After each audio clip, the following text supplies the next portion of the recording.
Last week we were off because of the celebrations marking the 46th National Day. So we're back today and, spillovers from last week. I mean, the letter written by the Catholic bishops, as well as activities marking the 20th May activities and the outing of the U.S. ambassador. And what the AU did this week will constitute our menu for today. We'll just go straight into the issues with an introduction of the guests we have on the program today. We have Dr. Norbert Su, political scientist and researcher. You're welcome. Thank you very much. We have the publisher of the Guardian Post, Christian. You're welcome. Thank you. Quite some time we haven't had you on the program.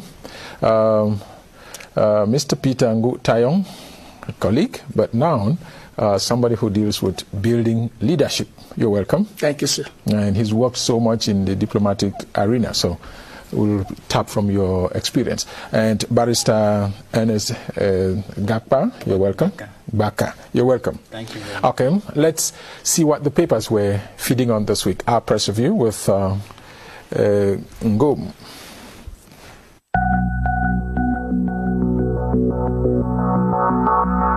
May 20 has come and gone, but its echoes are still in the tabloids. For Cameroon Tribune, the state-owned newspaper, the celebration of the 46th National Day across the territory was an exceptional moment of communion between the head of state, the armed forces, and the entire population.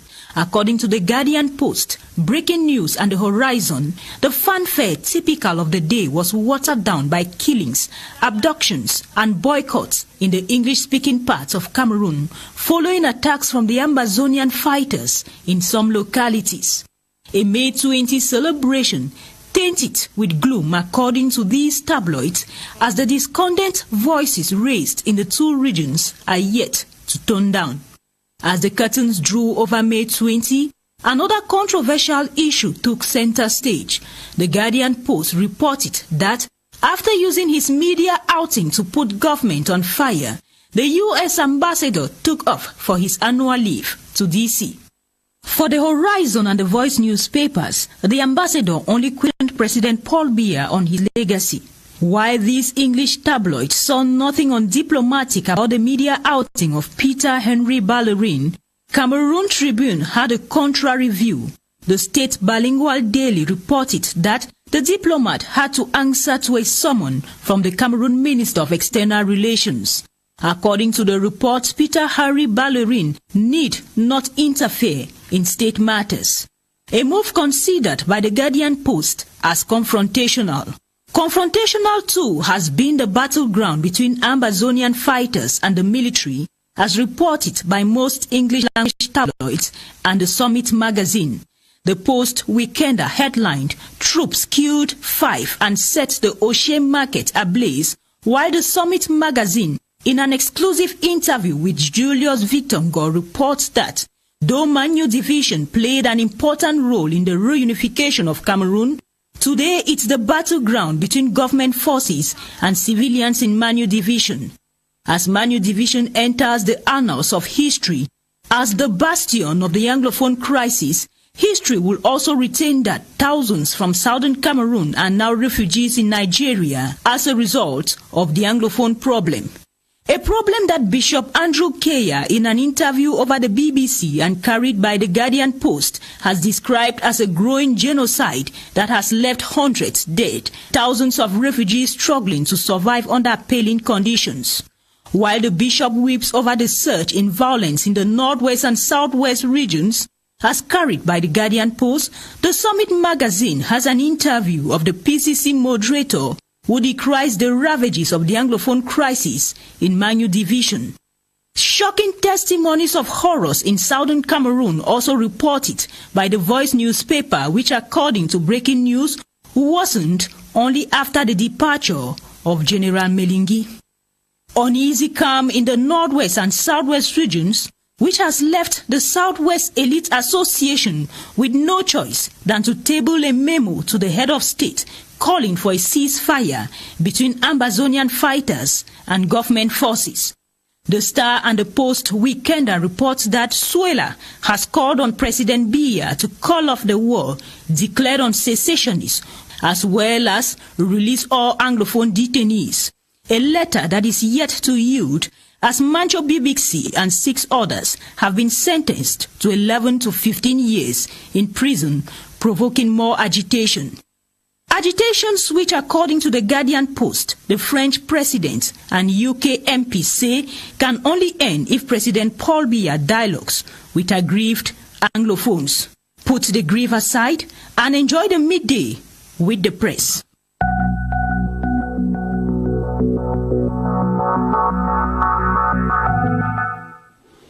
Thank you, Beatrice, and we're looking forward to being with you for the next 1 hour or so. And so the Catholics wrote again, and this time they're appealing for the one to come in as mediators.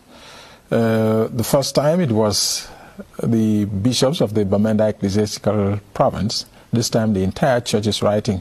What do you make of that, Doctor? Thank you very much for giving me this opportunity. The Catholics and the Christians in general, or religion as a whole, cannot be said to be indifferent with what is going on in the country. Definitely is one of the functions of religious bodies or societies to table, complaints or, formulate requests to be part of any negotiation in a situation where we have conflicts and disagreements as we do have now. What do we understand? What does history tell us about Christian religions and politics? Definitely, when we observe, we notice that the victims of the ongoing crisis in those two regions are mostly Christians, and definitely we cannot think of a situation where the Catholic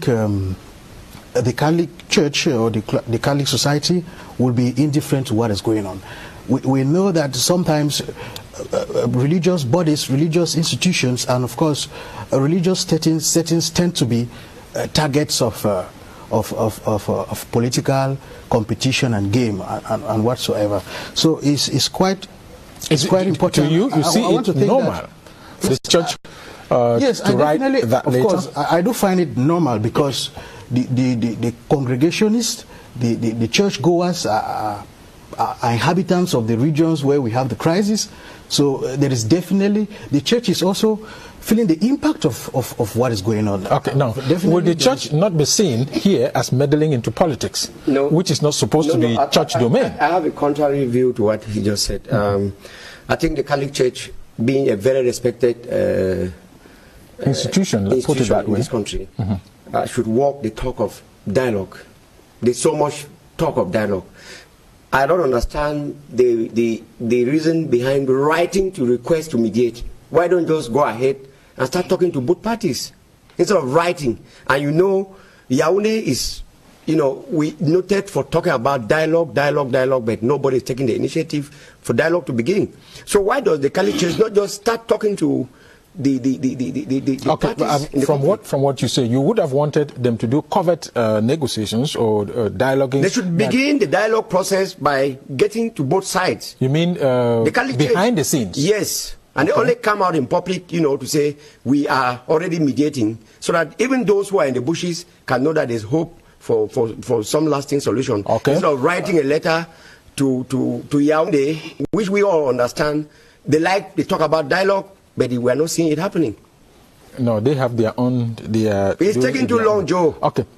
Would the church not be seen here as meddling into politics, which is not supposed to be church? I think I share the views of my colleagues, but I want to say this. My experience is that the Catholic Church cannot be a mediator in this crisis, and I'll tell you why. The first thing is they are also victims of this whole problem. They've been victims on both sides. What I see happening is the church, not just the Catholic Church, but an interreligious council made up of the Muslims, the Catholics, and other Christian denominations. They have to come out as a civil society organization and push this out. Like Christian said, they've got to be as neutral as possible, and both sides have got to accept them to come in as mediators. But you are saying that they have been victims, so they can't play the role. The Catholic Church cannot. They are not competent to go into this. It's not their business. Where I see the churches is when you have a neutral body, and we don't have that here in Cameroon. I'm talking from my experience in West Africa. In most of those countries, they have what they call the Interreligious Council. So you have, this is a group of churches. They have the Muslims, the Christians, all of them come together. And they have, like a civil society organization, they can talk to the people. They are credible. Now, to be a mediator, you have to be as neutral as possible. You have to be as credible as possible. You have to have two qualities. The first one is you have to, character is very important in that game. Character is number one in everything. Competence. What has Catholic Church in those two things? Do people believe them? Even in power, do you think government believes in the Catholic Church? Do you think the other sides believe in the church? You got to get somebody with. So let me just add something, please. Okay. I think the Catholic Church or the bishops would have even gone a step further to say we are not only calling for dialogue, or to mediate, but these are the people we are using as a Catholic Church.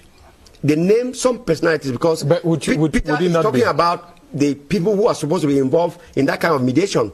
So the Catholic should have just should have gone beyond just proposing dialogue or to mediate, but to say these are our people. These are the people who want to put at the front, you know, to mediate, because you don't want government to say, okay, come in, and then you start bringing in people that may not be government be comfortable with. They might have that in their ambit. No, but they should make it known to both parties that these are the people who want to use that will represent the Catholic Church. Okay, if Peter says what he says, it means that you are intimating that the people have lost faith in the church. Is that? The government has lost faith in the church, and the church has people have lost faith in the church. Let me tell you, credibility is so important in this game. Character is so important. Trust is ultimate. If you want to get influence, you must get trust. And to get trust, you must have competence and character. So you can't go into any mediation when people don't trust you. You must be as neutral as possible. Is it the people who have lost faith in the church? Everybody, let me tell you, Joe, or the governing class? We need an ombudsman in this society, in this kind of game. And to be an ombudsman like Catholic Church is trying to, you have to be as neutral as possible. I think the Catholic Church has been very neutral in this crisis. They have to be very neutral. We want the churches. Barrister? Yes, I have a contrary opinion in the fact that we are in Cameroon. We know that the Catholic Church is the biggest religious organization in this country. It's a Christian organization. The Catholic Church has been accused on the side of the secessionists of maybe siding with the government. On the other side, the government has seen the Catholic Church as, you know, standing against with the secessionists. We know that we are, for those of us who are Christians, when we have problems, we run to the priest, we run to the church. And the Catholic Church and the bishops are in those areas and see what is going on. Their Christians run to them with problems. Solution has not been found in the crisis. And the Catholic Church thinks that it is an organization that we run to make our confessions, we bring our problems to them religiously, they bring proposals and solutions to us. I think that it is a proposal they are making. They wish that this problem should come to an end. They make a proposal.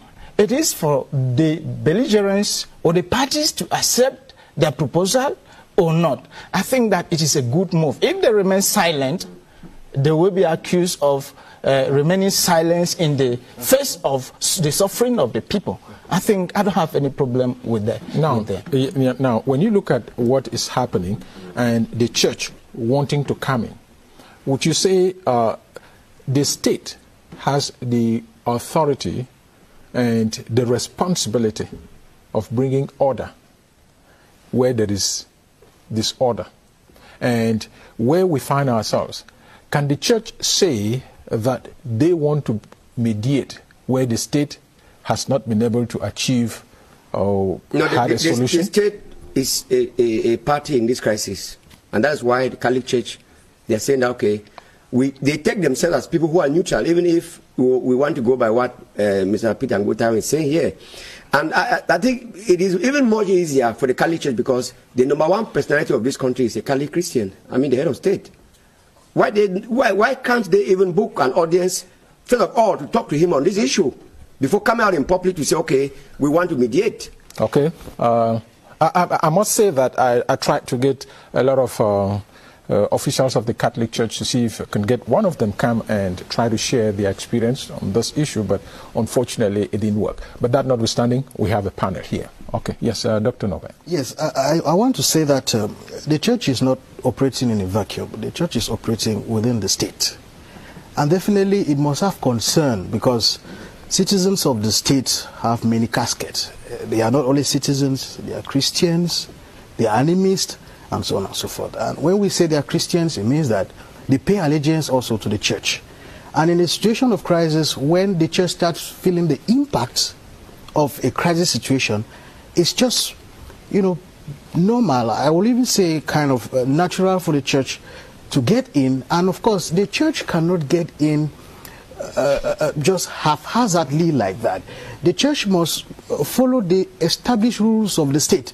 And that is why the church has taking this initiative. I think it's a good start to, first of all, legally go through by applying or by formulating a request, which is not normal. We won't expect the church to act as a hiding ground of whosoever and so on and so forth. Because if the church remains kind of neutral, as I said some time ago, the church is likely to become a target of all what is going on. We know the role that the church has always played in times of crisis, in times of war, and in countries in and around us. We know what is happening.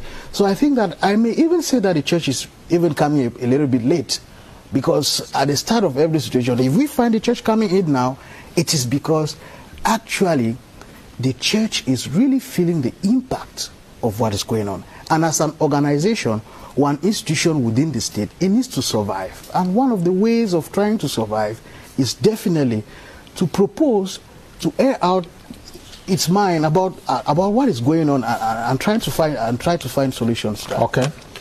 Let's. Can I say one thing? Yes, before we move out of that topic. I think there is also a problem here. We were talking about dialogue or negotiation or whatever name we want to give. Let's imagine that there is dialogue today. Who is the government going to be talking with or negotiating with? That's another problem that would resurface. I'm sure we cannot lose sight of that.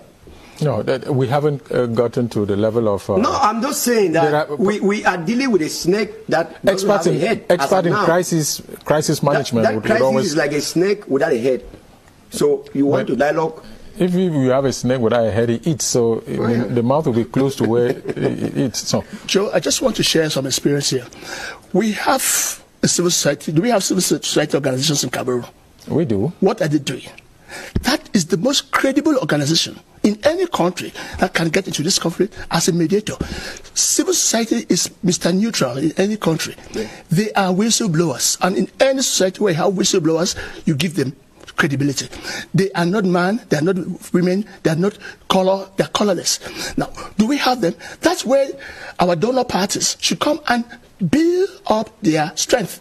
I'm sorry to say that I don't know whether we have civil society in Cameroon. Or maybe there is in suitcases. You run one. I don't run one. I don't. Yes, Barrister. Yes, I'll come back to you. I look at the National Episcopal Council as a civil society organization. And when they make that proposal, I think other organizations should come up and say, we are ready to do it. I think, so that's where I find a problem with the reaction. To me, they made a proposal, let others come up and make that proposal. And when that time comes, we shall select, or there shall be the selection shall take place based on whoever made a proposal to voluntarily carry out this process. Okay, you wanted to add in something? Yes, I just want I don't want to call it a clarification, but I want to bring out the kind of understanding of civil society here. Civil society is society outside the state. Mm-hmm. It's society outside government. Mm-hmm. So, and we have categories of civil society based on their specializations. We have religious civil society, if you like.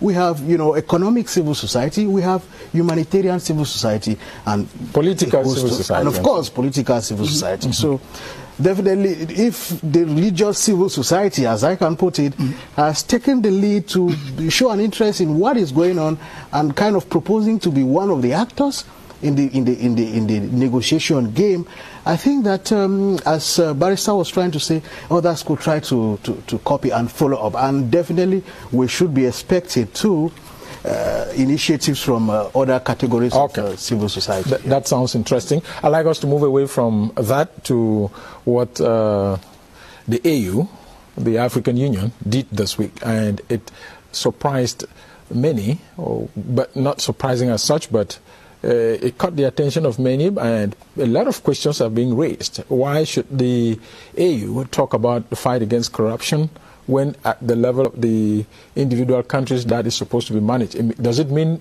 corruption has gotten to the level of the organization, or the members have been eaten up by corruption in such a way that they can't stand to raise their hands at the level of the union? What's happening at the level of the AU? The African Union has a vision, 2063 vision, that has to do with shared prosperity within the African continent. And the African Union believes that corruption is a major obstacle to this progress. And it is an organization, a family. And so we remember that there was a 2017 declaration which was followed up during the last African Union summit concerning corruption. And I think that as an organization, we know that we have various countries have their approaches and the way they've succeeded in handling corruption, and those who are lagging behind. I think when they come together, they are setting the standards based on the various charters of the union that have to do with governance.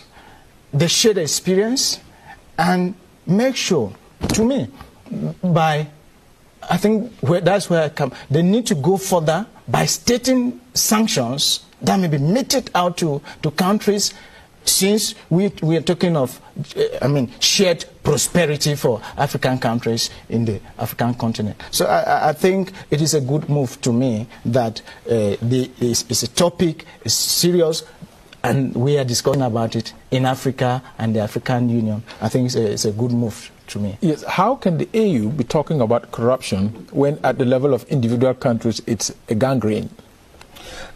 We have what we call the NEPA, to have the peer review mechanism. Yeah? Is it working? That's the question. It's simple peer review mechanism. Tell your friend what is going wrong in his backyard, and you tell your friend, and accepting that I will make changes. This is working. That's where the problem lies. If it doesn't work, they can't stamp out corruption when they don't get a simple thing like a peer review mechanism working. Go look at many countries I've been to. You don't see those functions in government working. They're the most neglected structures. They're the most neglected offices. Just the peer review mechanism offices. That's a simple thing. Get into the country and find out what are best practices that you can copy and share with others. It just doesn't work. The African Union has to bail itself, first thing. Get its credibility right. Again, I've mentioned credibility many times. Get the right people to do the job, and also accept that it has its own limitations. The African Union doesn't even fund itself. Okay. That's yes. Okay. Doesn't fund itself. Now, how does the AU talk about corruption, fight against corruption, when at the level of individual countries where they have some mechanisms put in place to deal with that problem, they're finding it difficult? I think that's... is it just talking? No, to me, it's what you call window dressing, because the AU, as far as I'm concerned, doesn't even have the moral authority to talk about corruption, because that body has turned a deaf ear and a blind eye to most of the conflicts in Africa. You cannot overnight be talking about the fight against corruption when issues of democracy, issues of human rights, abuses, which we see, and you don't get the AU intervening, and you are talking about corruption, which to me is a lesser evil. So it looks to me like they're just trying to give the impression that they are still existing. Okay. When you look at the dawn of independence and the change of name, you see gradually it's like the African Union is becoming more purposeful, at least in terms of, if you want to put it the way he put it, window dressing. At least they are talking about issues which are real and which you can see, which you can touch, which you can feel with the individual African countries. And when you talk about African countries, you see that corruption has become a real problem in almost all, every part of the continent. Yeah, Mr. Joe, corruption is a problem, and it's a problem everywhere. And states, as individuals, states in collectivities like, regional groupings or, the African Union as a continental organization are struggling as much as possible to fight it out. Basically it's good by beginning to recognize that corruption is an evil in society, because when you start recognizing that, but of course, the initial co-panelist said something very, very important with regards to the African Union.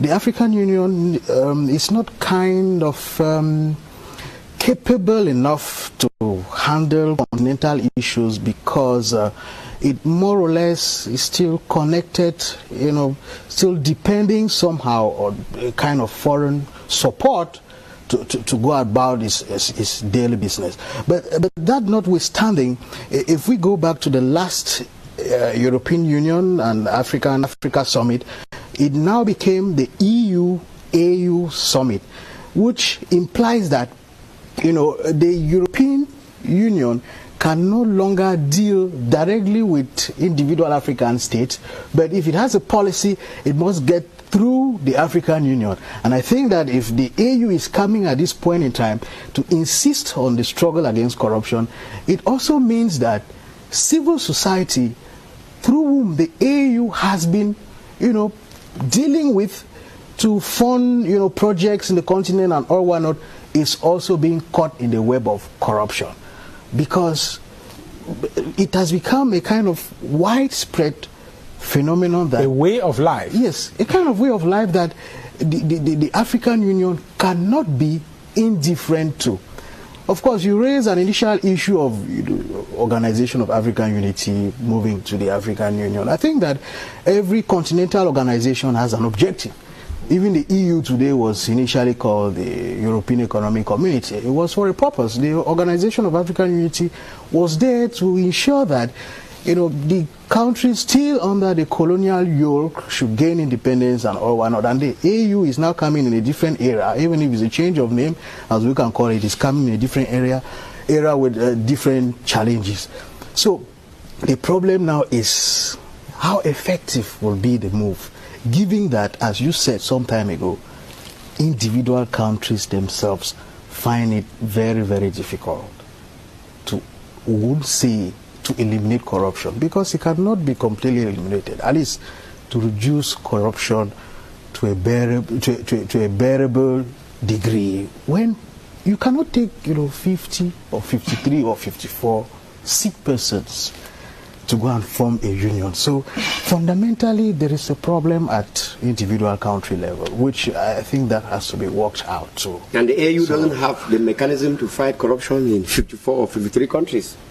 It's impact, even a direct impact in the lives of individual countries. It's almost very absent in the but Joe, again, I think it would have made more sense if the AU had come up with a proposal like empowering the various countries within the How union. would they? No, maybe financially. When it cannot fund itself? No. When the contributions of the member countries are always very difficult to come. I think that we must start somewhere. The African Union is starting somewhere. They enacted a charter on decentralization and local government and governance. Economic integration, what happened in Kigali exactly, a couple of months ago. They enacted the law on the act on the functioning of public service and all of that. And good governance.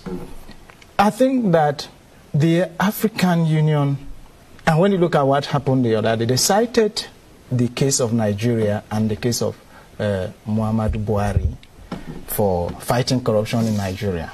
If we come together and we start citing some good examples, I think there will be competition between member states to be able to be cited subsequently for the practices that have helped them and succeeded in their countries. And given that we have, or they have a vision where they are taking their countries to, and so because of that competition, they'll constantly be citing those that are not practicing and not putting in the good practices to make sure that they change from those practices, and to be able to say, you are the ones dragging us behind. I think we need to start somewhere. That is where I hailed the effort of African Union. Yes, Peter. I just want to share this experience again.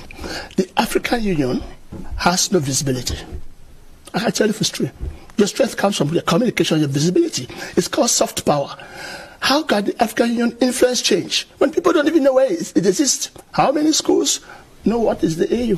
How many universities? Professor of political science will tell us.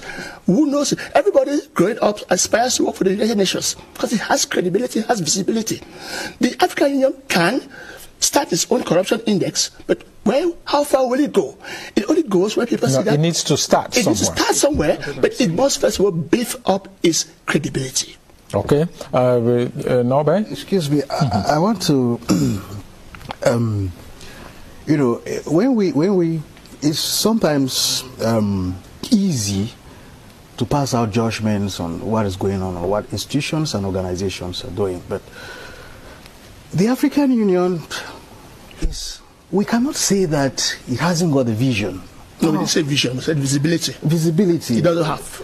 But well, it may not have a visibility in the eyes of the person who does not want to see visibility. Exactly. That's what I'm saying. Exactly. Because there is a branch of the Pan-African University under the African Union in Yaoundé too, University of Yaoundé too, and of course in Boye as well.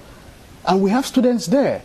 So it depends on, you know, sometimes I always say that it's pretty easy to criticize than, of course, to appreciate or whatever. But there are, if we want to see the changes, we will see them.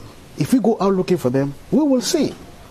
That's what I have to say. Now, okay, that sounds quite interesting. But the point here is that the African Union, in spite of speaking, might not have the means to enforce some of the propounded ideas. Yeah.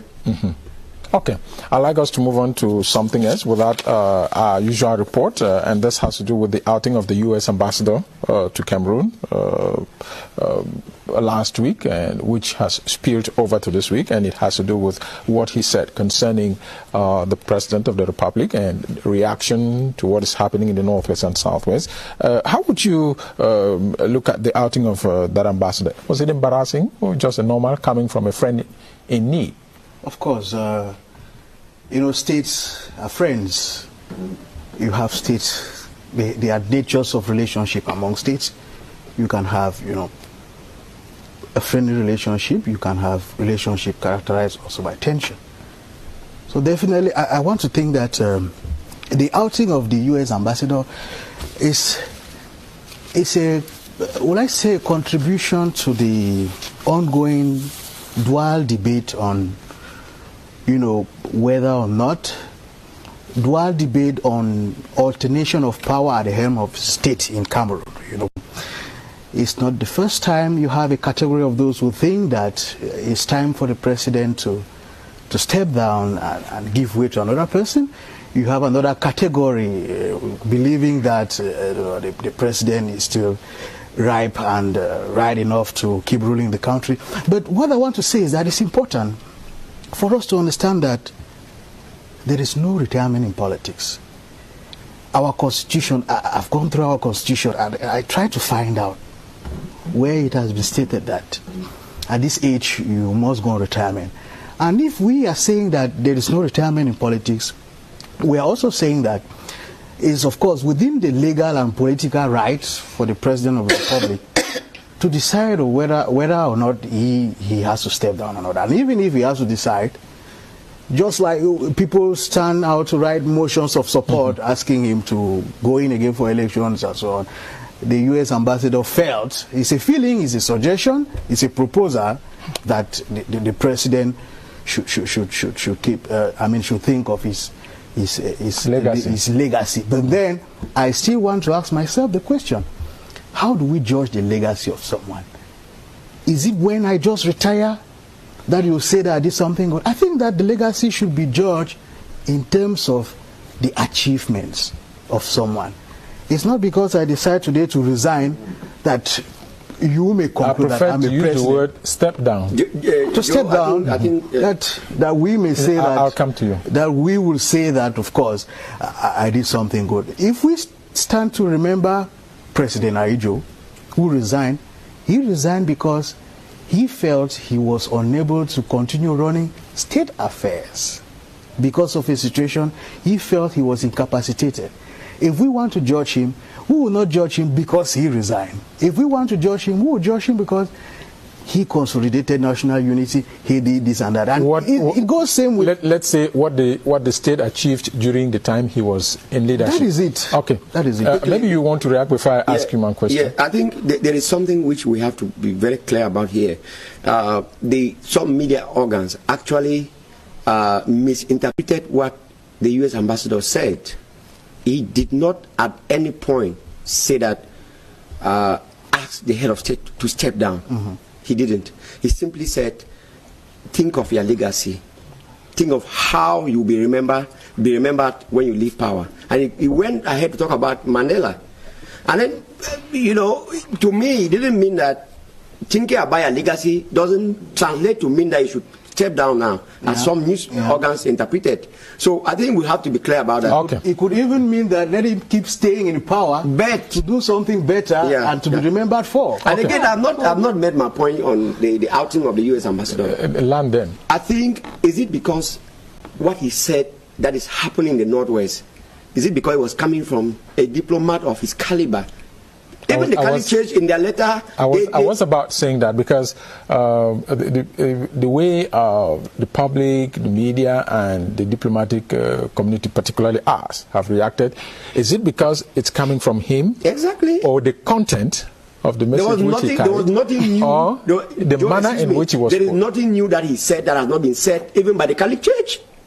Everybody has been decrying the killings on both sides, either the military or the civilians. And that's exactly what he said. And he said there is time, he thought that the government should now actually walk the talk of dialogue. And so the problem is with the person, the carrier of the message. Exactly. Okay. Peter, I have had this situation in my career in the UN. I've had 3 bosses who've lost their positions because of such outings. But I'll tell you one thing. Once it comes from the U.S. ambassador, everybody thinks that there was concerted agreement for him to deliver that message. The question concerted with who? With his government? With whom government? From the government. And within diplomatic circles, there's what we call the Big Five. Yeah. Mm-hmm. I mean, it's understood. Yeah. And so you have to first of all question where those talking points came from. My only problem is, as a diplomat, sometimes you have to really moderate your outings. And I went to the U.S. website and I read the whole thing. And I thought that maybe if somebody had to read between the lines, we'll pick 1 or 2 lessons, possible things for me, and say we can implement it. But my argument is, we just talked about getting some people to come and we talked about people trying to mediate. Mm-hmm. We want them to come in and mediate. Those are good people we think we can count on. They have the resources, they have the credibility, they can come in and mediate instead of coming to give lessons and go and give it to the press. They should walk the talk. Joe, let me say something here. You cannot be a good mediator if you're afraid to call a spade by its true name. Yeah, that is the credibility he's talking about. Again, he has been talking about here. When the same ambassador came out to say that Cameroonians who are based in the U.S. have been promoting hate speech in the Northwest and Southwest. The same people who are crucifying him today, they were the people hailing him. Truth doesn't mean that you should tell it only from one angle. Okay.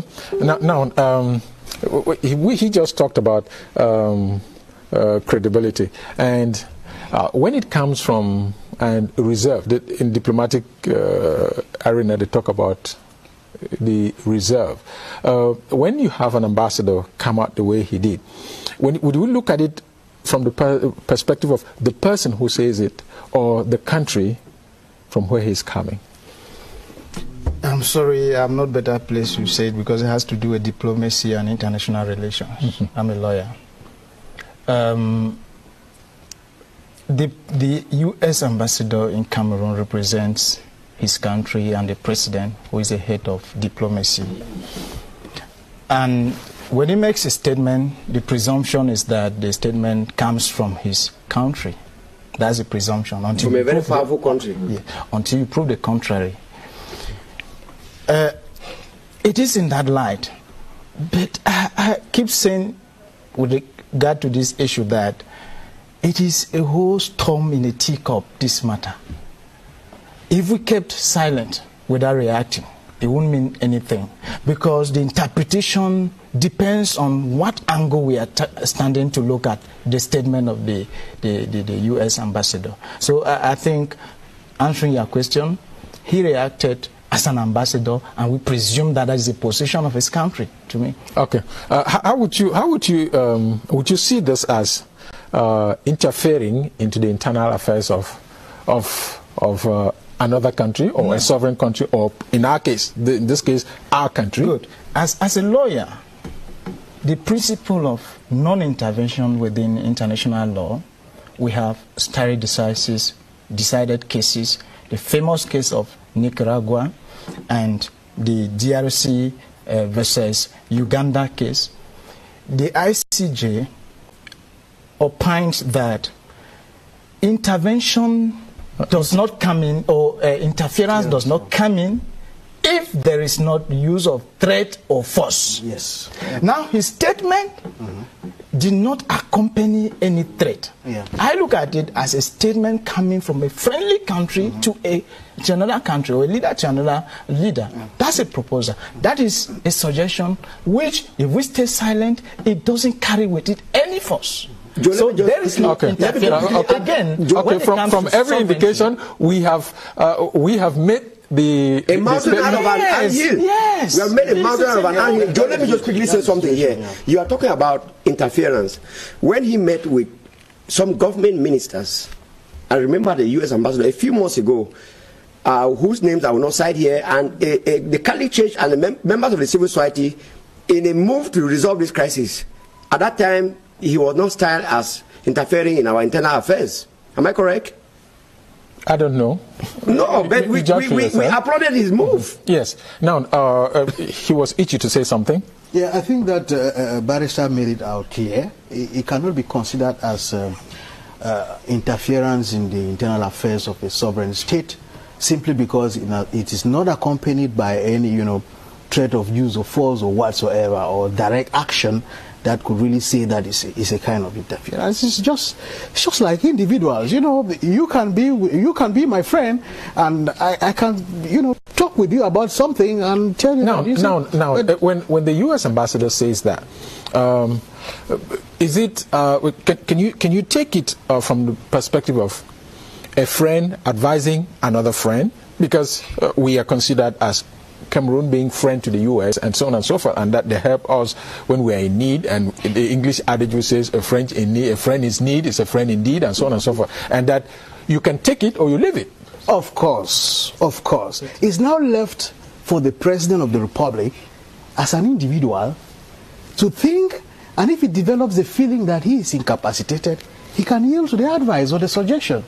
If he feels that he can keep going on, he can still, I don't know, leave it, throw away the advice. Yeah. So I don't know, just like why do we make it an issue anyway? It's a contribution to the national debate, discourse over power change at the helm of the state in Cameroon. And this debate is not today. And what he said is a challenge to those who think that the President of the Republic should step down. And it's an accommodation to those who feel that he should keep being there. And so on and so on. Okay. Joe, let me just share my experience with you. We had this situation in Sierra Leone, and this thing happens every time there's an election. There's an election. Every time there's an election, you have this general panic in the house, because every word is weighed. In an election, every anytime you have elections in the country, the timing, in this U.S. ambassador's it's not particular to Cameroon. It's not particular to Cameroon. It's happened several times. That's what he said. Yes. You know, I want to also say that his declaration, or what he said, we are making a lot of noise about it because we don't also have that culture. Americans have the culture of openness. We don't have the culture of asking questions. Being able to speak out their mind. What they feel, they say it out. So if we are really making it an issue here, it's because right in our inner self, you know, there are things that we... The point here is that it's coming from a diplomat who is supposed not to speak to the public. Maybe. They say they have they are supposed to be reserved. The diplomat might be reserved, but whatever the diplomat discusses with whosoever, they have their website. Get to the U.S. website. Everything he discussed with the president is there. Okay. So it's just a selection from the press, from the media. They just have to pick that out. Okay. Because it can act as a political instrument in one way or the other. Okay. Yeah. Okay. Peter, you were itchy to say something before we go to... I wanted just to say I agree in total with my colleagues on the panel, but the important thing, and I want us to laugh over it, is it's an election year.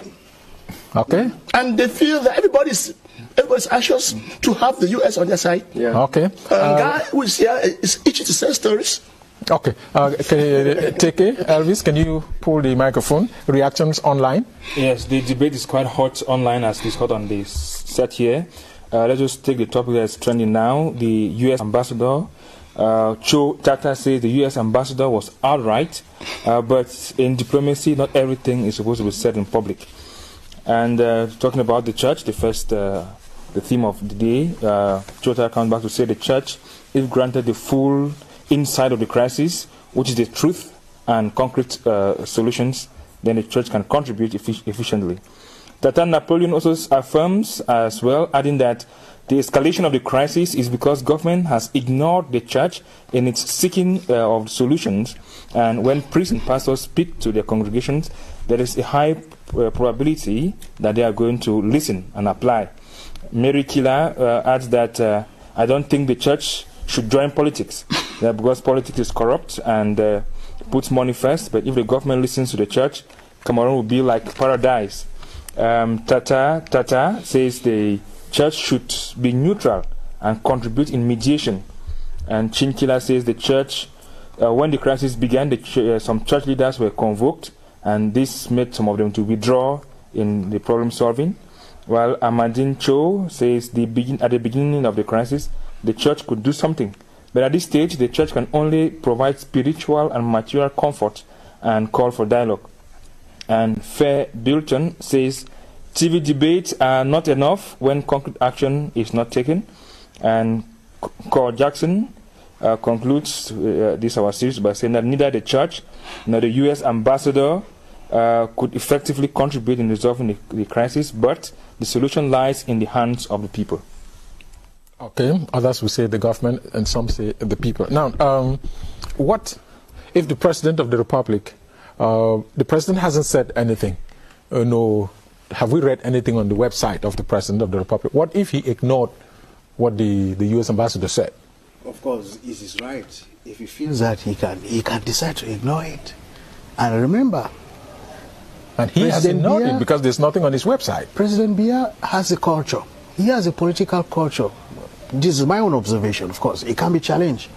He has a political culture of not reacting under pressure. So it's left for him. He is still, he is still enjoying his political and legal rights. As I said some time ago, there's no retirement age in politics. There may be an age limit of entry into politics, but retirement age, we don't have it. And it goes same within all political systems.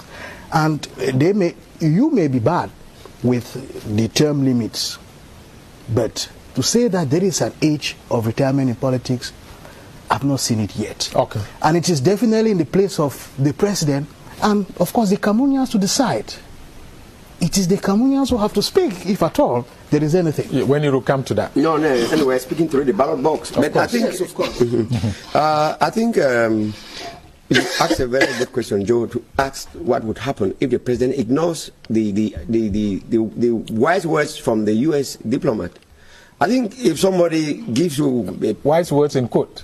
Well, when I advise you, you are not under any obligation to take my advice. Of course. So you judge from within yourself to find out if what I'm telling you is in good faith or in bad faith, and then you take your decision. Okay. Now, is it a coincidence that he left for his leave? No. I think I want to talk now because we called the U.S. Embassy to find out, because already some newspapers were giving the feeling that he left as a result of the confrontation. To go and report. Yes, but it was clear his leave had been due even before he was convoked by the External Relations Minister. So he was already on his program that he was supposed to travel to the U.S.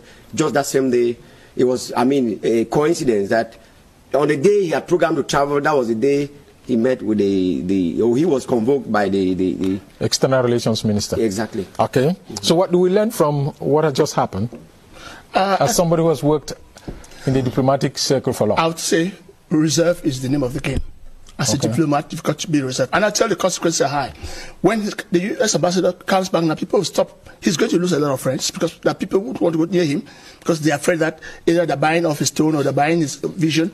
You'll find a lot of diplomacy will especially Cameroonians. Cameroonians who used to flood his home. Places he used to go have fun. Peter, you are going too far. I think it's very clear. It's very clear. Let me give you an example. Let me just say, you know what happened to Marafa? Even before he was arrested, almost every government minister did not want to be seen around him. So it is not only about Cameroonians. Yes. It is now going to, a lot of petitions will flood into the presidency. Just that I saw this minister, and then it's going to slow down all the efforts. Actually, it happened to us in the UN. It killed the spirit. Okay. Well, but if we get to the fact that the ambassador said I was misinterpreted, I think. No, he was. He was very clear. Well. Okay. So I think what we learn is frankness with friends. We should be able to tell ourselves what we feel. It's not good for our country. It's not good for the country. It's not good to be frank in Cameroon. No, because you are considered as an enemy. Okay, our time is up. We'll be coming back to it some other time. Don't worry. Thank you very much for being with us on the program this midday. We'll take the rendezvous again for same time next week when we'll be on with another in the series. Until when we meet again, good day and have a nice time on CRTV. Stay with us if you can.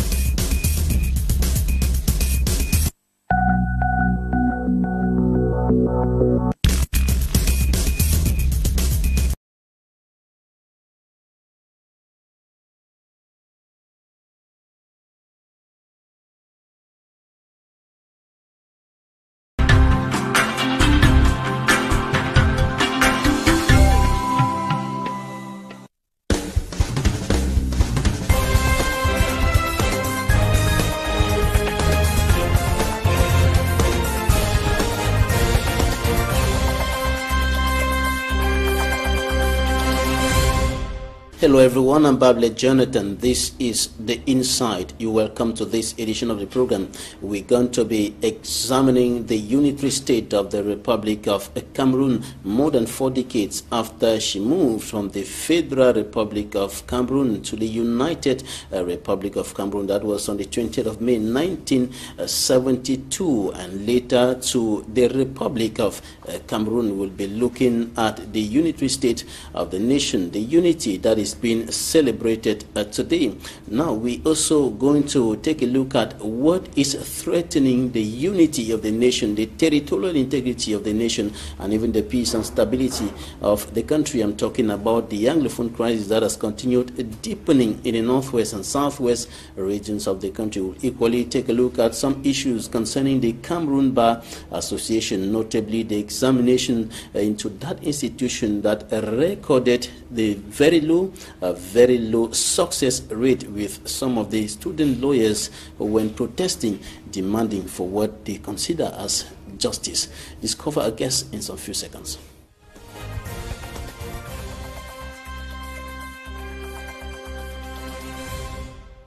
Our guest in this edition of the program is Barrister Henry Gamze Kemendi of the Social Democratic Front SDF political party. He is a member of the Cameroon's Upper House of Parliament. He is a senator. You're welcome to the program, sir. Thank you, Mr. Babila. Now, more than 4 decades have elapsed since Cameroon moved from the Federal Republic to the United Republic and then later to the Republic of Cameroon. What's your take on the unitary state of the nation today, which is under the threat of the Anglophone crisis? Well, if you ask me about the state of the unitary state of our country, I would say it is under, I can say, it's in the hospital. I could say it's actually threatened, and we need to give it a special diagnosis in order to come out of the present crisis. In fact, if you ask my opinion personally, I would say on 20th May, suppose we insist on celebrating it. If that celebration is actually anything to go by, I will propose that the flag of this country should fly at half-mast, because on a daily basis Cameroonians are dying in the Anglophone, in the English-speaking regions of this country. Now, what do you mean by the unitary state of Cameroon is in the hospital? What I mean by it being in the hospital is that it is sick. Our unitary state is actually at a crossroad. I can't really say, we can actually do all the slogans, unitary state, you can talk about the united and all one not integration. But then, the truth about it is that it is far more than just being a slogan. If you live in the English-speaking regions of this country, if you come from the northwest and southwest, and you are somebody whose ears are on the ground, and who live some of the experiences, you will say, in fact, we are living in two different countries. Because I am presently in Douala, and I was in Yaoundé some few days back, and each time I live in those two regions, Yaoundé and Douala, or Littoral and the center region, and I go back to Northwest, I find that as I'm entering the Northwest, I find myself entering a different zone altogether, where the society is actually, you live without knowing what your tomorrow will look like. So what I'm saying is, if you are in Douala, you don't feel anything, you don't feel that anything is wrong with the country. If you are in Yaoundé, you don't feel that anything is wrong with the country, but get to Southwest, get to the Northwest, you will know that this country, we are living two in one. You might have even seen the governor of the Southwest going to install the SDO at certain places. He's wearing bulletproof. Where else do the governor go somewhere in this country with bulletproofs on, dressed like a military man? And it can only be in Southwest. With regards to what is happening today in the Southwest and Northwest regions of the country, some Cameroonians here in the city of Douala we interviewed prior to the National Unity Day celebration said unity had long left Cameroon. Unity is no longer existing. They may be right. They may be right. And they are right because of maybe they monitor what is happening in the Northwest and Southwest regions. But then I take it as a challenge. If only the authorities were to understand what that means, what that person means by saying that unity is no longer exists, or is no longer a reality. I take that if you are a nationalist, if you are patriotic, you take that as a challenge, and to ask the question, what went wrong, or what is actually going wrong? How can we go about it? I was exactly going to ask you what has weakened or broken the unity of Cameroon. Is it the manner in which the country became united, or what happened after 20th of May 1972? What has been happening in Cameroon? Is a manner in which we came together to live as one country. You see, when we fail to acknowledge certain facts of history, that's where we fail at the very beginning. It must be acknowledged by Cameroonians that this is one of those unique countries in the world that don't celebrate an Independence Day. You understand? This is one of those unique countries in the world that don't have an Independence Day. And why that question? Why is it unique? It's because we want to lie to ourselves about what stands as our Independence Day. I think it is in record, and there's no way you can do to scrape that off the record, that what today some people call as La République du Cameroun, they had their independence on the 1st of January 1960. And then, by then the map, it was not as it is today. Those are all facts. The map of the country wasn't as it is today. Today we have the map reshaped. We have a different map, which shows now that the portion of land that got independence on the 1st of January 1960 has changed. That is, the map has now protruded leftward. which means another territory was added. And that territory that was added was what used to be referred to as Southern Cameroons, which became West Cameroon, and became Northwest and Southwest, and today is referred to as Anglophone Cameroon. So we have to go back to the drawing board and see the evolution from when La République du Cameroon had its independence on the 1st of January 1960, when it got reunified, or unified as some people will put it, with what used to be Southern Cameroons, to form the Federal Republic of Cameroon. What went wrong? What were the written? What was written? What were the negotiations? And if we discover that along the line there was some manifested bad faith, there is nothing wrong in going back to correct what went wrong, to make sure that we live together. Let living together be actually a matter of practical experience rather than being a slogan. Let us go together. Let's not be ashamed. In fact, after all, what happened in 1960, 1961, 1972 did not end history. History continues. Let history be written that after something went wrong in 1961, and when something went wrong in 1972, in fact, sometime in 2017 or 2018, it was corrected when there was a clamor. In fact, what I see some people try to do is they want to stop history. Events must continue, and events have to reshape our history. And if it happens that we have to go back to the drawing board and correct certain things that were done wrongly, I think it is but for the interest of the entire nation to do that. And concerning 20th of May 1972 in particular, I listened to a veteran journalist in Kumbu, for me, Edwin, condemning the manner in which the country moved from the Federal Republic to the United Republic, indicating that during the referendum, for example, the ballot paper had just we or yes. In fact, those are the same thing. Yes, those are facts. We must agree that along the line, somebody thought he was pulling the first one on the other person. But history will always have it that if you do something fraudulently, it will one day come to resurface. And one thing that time never runs against anything that was fraudulently done. We need to be very honest to ourselves, because you cannot build a country on falsehood, my brother. There is no gainsaying the fact. Some people now, if they are asked now, and that's what actually some people, if they actually reshape the country's policies, they will say, oh no, speaking English or French was actually out of convenience. The English-speaking regions choose to speak English, and the French-speaking regions choose to speak French. And they would not like to attach any history to the speaking French and English in this country, but which is false. We must know that we never spoke English west of the Mongo out of our wish. Neither did the Francophone speak French out of their wish. Some people want to rely on German colonization. They want to believe in German colonization rather than English and French colonization. Why do you choose one against the other? All of them were colonizers. And the ones that have left their impact on us, which is actually causing all the problems that we call Anglophone problem, Anglophone, Francophone problem, they are the ones who left us restless, which is actually causing all the problems that we call Anglophone problem, Anglophone, Francophone problem. They are the ones who left us recently, and they were the English and the French after the defeat of the Germans. So why not look at what happened yesterday, which is having an impact on our lives? And you want to look at what existed before. Even before the Germans came, Africa was one. Africa was one, and you could say Africa was one and indivisible, until when the Germans came and divided us up according to their wishes, according to their whims and caprices, divided us the way we are. If somebody was advocating for us to go back to German Cameroon, we must go back to Chad, go back to Central Africa, go back to all these other countries where the German territory have partially been devolved onto, to bring all those territories back. And then why talk of even German colonization? When before even Germans came, we were one Africa. Why not talk of African unity and let us be one before the colonizers came? Why choose German and ignore the English and French? The English I'm speaking now is because of English colonization or the trusteeship agreement. The French that is spoken by the Francophones is because of the trusteeship agreement, which made German colonies to devolve, to be shared between the French and the English.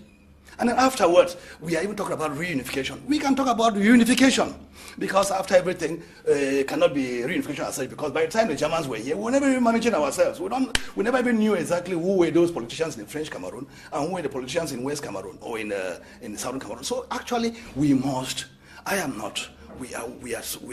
belong in our party, the Social Democratic Front. We believe in the present situation, but then that we should go back to the drawing board and see what went wrong along the line. Why should we say we are one and indivisible? Yet we cannot feel the pains of the other.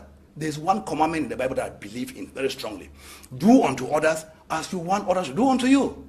Between the Francophone and myself, there's no difference. There are some who are shorter than me. There are some who are less intelligent than me. There are some whom I'm intelligent more than them. So we are all human beings, but then we have something that we don't understand about ourselves. What you are doing to me, is it normal? If I were to do it to you, if they do it to you, will you be comfortable? Let us go to the drawing board and see where the shoe pinches for the Anglophone who is complaining. And let's see how to regularize that situation. Rectify some of the wrongs that were done in time past. Now, very seriously. There are many wrongs. Now, after May 20, 1972, what has been happening in the country? I'm talking about the marginalization of Anglophones. I'm talking about the non-respect of constitutional prescriptions as far as the functioning of the nation is concerned. I'm talking about issues that have contributed to destroy the unity. In the first place, Mr. Babila, to begin with, there was a constitution that we know as a federal constitution. At least history is something, I have a lot of passion for history, because history makes us to realize where we are coming from, to find ourselves where we are. And then it determines also where we are going to. If you don't know where you are coming from to find out which determines where you are, you will not know where you are going to. So I have a passion for history, and historical facts don't deceive. What is it, that constitution that brought us, with which we came to get to live together as in the Federal Republic of Cameroon? The Article 47 was to the effect that the federal structure of the state shall never be tampered with. And that Article 47 was meant, or the federal constitution as a whole, was put in place to protect the southern Cameroons that came into the union to form West Cameroon, in order to make sure that tomorrow their minority status should not be taken for granted. Because it was not an issue of minority majority at the time we came together. That's why there were two states. They never said the state of East Cameroon was supposed to be called a super state because it had many persons, or the landmass was bigger, and the state of West Cameroon was to become an inferior state because it had a very small landmass, or the number of persons living there. It was meant to protect. That's why the federation was all about. And then when in 1972 it was being tampered with, instead of consulting the people whom the federal constitution was intended to protect, they instead consulted the whole nation in the National Assembly, or in that famous referendum, which turned out, it is. But it is, as a lawyer, I would see that as injustice, because taking the majority to vote with a minority over a minority question, because I consider the federation issue to have been a minority issue to safeguard the interests of the minority. So to have actually taken it now to a larger sphere where there will be an obvious majority to vote for, that has been told already, to vote for it, it was actually downplaying on the minority right of the West Cameroonians, of the Anglophones. So in fact that is where something went wrong. And then, yes, you were saying something? Do you consider that as a preparation for what is happening today in Cameroon? It was were they preparing the ground to? In fact, it has been moved. If you study the history, I don't want to. When you get to this issue, as some other speakers, some other interveners in this program have spoken, if you get into the nitty-gritties of how it has been evolving from the federation into unitary state to the Republic, to Cameroon that we are in now, or to the Republic of Cameroon that we are in now, you will discover that there was some sort of something that was put in place to be unfolded logically. Prepared assimilation. Prepared unfolding. You can call it assimilation, but I can tell you, for instance, if you come to, after leaving from the high school, let me just share my experience with you. After leaving the high school, barely conjugating the verb avoir and être in French, I find myself in a university classroom where I have a Frenchman, I can say a Frenchman, because he was teaching me a subject. Not French for beginners, not teaching me French language, but teaching me a subject, a major subject that I have to pass in order to move to the next class, teaching me in French language. Where has it existed like that over the world, anywhere in the world? In every country, even in Germany, in England, France, when you are a non-speaker of that language, you come to undertake a course in that particular language, you are, first of all, given a language course, and you are put through a language proficiency test. And they see that your language power is such that you can learn your threat in that language before they now put you in a classroom to be taught in that language. But in Cameroon, we had a bizarre situation. whereby you come to a university. It happened to both Francophones and Anglophones. Whether it happened to the Francophones or to the Anglophones, I say it was wrong. Whosoever conceived that policy to put in one class, Francophones and Anglophones, without measuring their level of understanding French or English and teaching them a language which causes embarrassment on the other party, the person conceived that policy with a hidden agenda and negatively for the nation. No. And then you also have another scenario. Let me just unfold to you, bring to you all the scenarios. There was one time, we have the Polytechnic in Yaoundé. Polytechnic existed for how long? For many decades. As a French, purely Francophone institution. No Anglophone could dare step leg into that place. But yet it was sponsored, it was built, it was being sponsored or run from the taxpayers' money. That's taxpayers, both Anglophones and Francophones. But then the institution was only meant for Francophones. What do you have in mind when it comes to that? And everything, syllabus in that school, even to write an entrance examination and pass into it, they consider the Francophone syllabus to the advanced level. The Anglophone syllabus was never considered. Neither was anybody to even mark and even teach in that school in English. And those are some of the elements. There are many of them. And in teaching the worst of it, what I came to learn, before even the creation of the Technical Teachers Training College in Bambili, the Higher Technical Teachers Training College in Bambili. We only had one Technical Teachers Training College, ENSEC in Douala here. They used to train teachers, Anglophones and Francophone teachers, to go and teach Anglophone students. And they were taught in French. A teacher, a trained teacher, is taught a subject in French to go back and teach in English. It's a normal. Where does it exist that way? That is why, and they will tell us tomorrow we don't have French, we don't have English teachers in the technical department. They will tell us tomorrow when Polytechnic was only meant for the Francophones for years, for decades. Then they will tell us tomorrow we don't have technical students. In the then University of Yaoundé, as the only university that existed at that time, there was no science faculty for the Anglophones, because you go to a science faculty from your GC advanced level, even if you had how many points at the level of the GC, you go there, you meet completely an embarrassment. The syllabus is completely tailored not to take you from the advanced level to the university. So in fact, there are many of those scenarios like that was actually meant to breed anger in the Anglophone. And that's how it has been boiling until through our strike, which was actually we never intended it to take this magnitude. But through our strike, and some have said this marginalization in all sectors of national life, all sectors, has been like a time bomb that was being prepared, and it has today exploded to what we are experiencing today in the northwest and southwest regions of the country. And today, government authorities are striving to step up or enhance and preserve the unitary state of the nation with some actions like the creation of the National Commission on Bilingualism and Multiculturalism. We have sporting activities that are organized here and there with state authorities who are moving or trekking across distances, kilometers, in Yaoundé and Douala to preach unity, to preach oneness, to preach living together and so on. What's your take on all these efforts that the government is undertaking to restore or preserve the country's unity? It's laudable. It's laudable, but much of it is sloganeering. Much of it is in the slogan form. We expect concrete actions on the ground. Concrete actions. Let's say, for instance, if the government were to be wise, as I am of the opposition SEF, if the government were to be wise and want to live for the betterment of the Cameroonians, wants to stay there for long, they would have been listening to the opposition. Listen to what the opposition is saying. Take their ideas, implement them. If they are good, just let them just pass one test. Good and bad. If it is good, take it. Nobody will blame you for taking something which is good, because it's an ideology. If you never knew of it. But if you knew of it, that is something which is good compared to what is existing, take the idea as being good, implement it. Would that not be killing the opposition indirectly? We have been complaining year in, year out in the Social Democratic Forum about the transparency at the polls. The chairman of the party, His Excellency John Fundi, has written several times. They have made written memos. They have even proposed programs. There's an economic salvation program proposed by NESPRO, and there is everything about elections and monitoring. We are human beings. There is no way by which you can do biometric registration partially. Do it completely.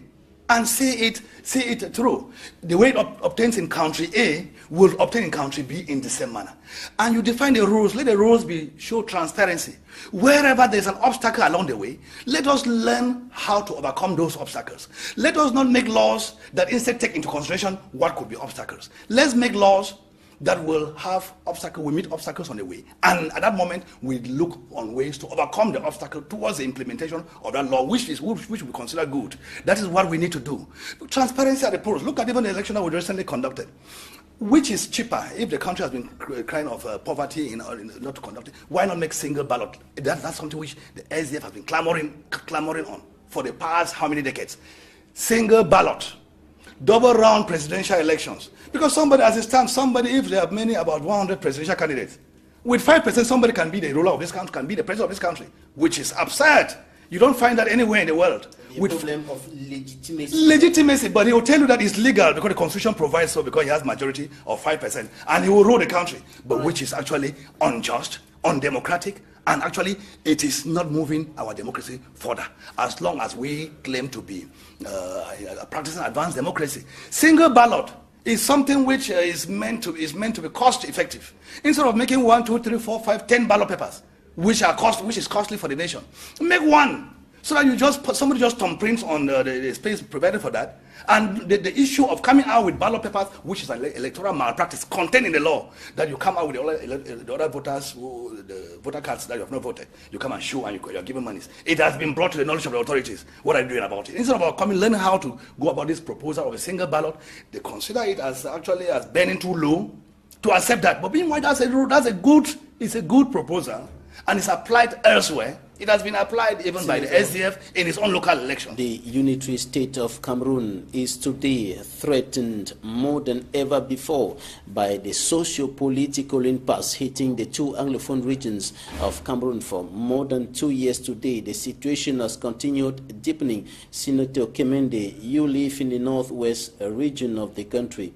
What's your take on what is happening today, notably the new twist with the killings and, of course, the abductions that have been occurring today in the two Anglophone regions of the country? In fact, my take on that is that of disappointment. Disappointment that we used to envy ourselves. We're very, very jealous of the peace, of being an island of peace in turbulent waters. But what I am now seeing is that what obtained elsewhere has met us very, very abruptly, and we never expected that. And I've seen how a country glides gradually into a civil war situation. In fact, as one of our famous artists, Francophone from Norwest, and Boyo particularly, has put it, les choses qui arrivent aux autres commencent déjà à m'arriver. That actually what we used to see at other people's portion is arriving to us, and that's why in Libya, Central Africa, Ethiopia, everywhere, so that we have seen it arriving. And I can actually give a narration of what it takes, the stages it takes, how dialogue fails, and we glide into a civil war situation. What we are having now is actually a civil war, or an undeclared civil war, because some people say we are not really in a regular war situation. But what is happening, we are living in a wartime situation.